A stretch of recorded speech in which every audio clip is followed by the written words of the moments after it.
City Charter Section 39 says this committee shall be responsible for directing and reviewing the work of the city auditor.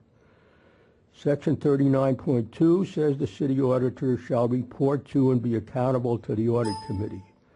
With regard to the hotline, these city charter sections have been ignored by this committee. That's why I filed a lawsuit against the city. The taxpayers deserve to know what it is getting for its investment. As you know, the auditor refers many hotline complaints to city departments. He decided that all results of these investigations should be kept secret. There was no objection by this committee. One result of my lawsuit is that the judge overruled the auditor, saying that reports of substantiated complaints, which were referred, shall be made public.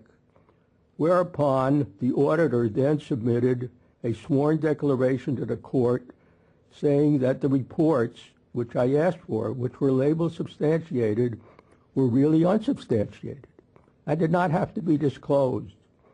This declaration was never approved by this committee. It was never shown to the committee. The audit committee should know why there is such strong resistance to disclosure.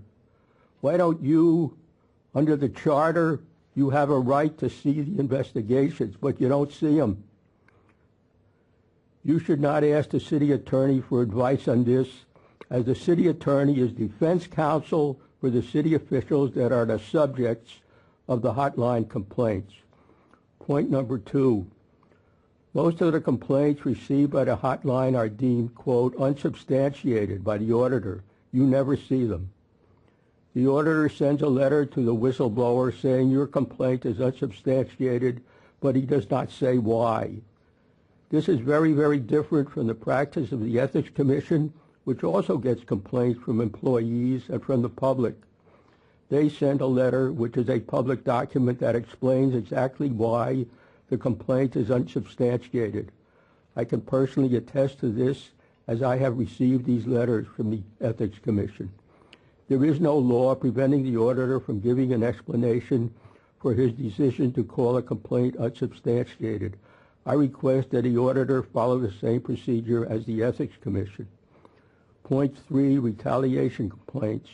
These are very serious, since retaliation can destroy the effectiveness of the hotline.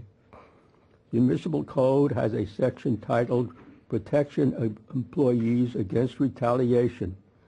These complaints can be investigated by the Ethics Commission, and they should be. Can I have 10 seconds?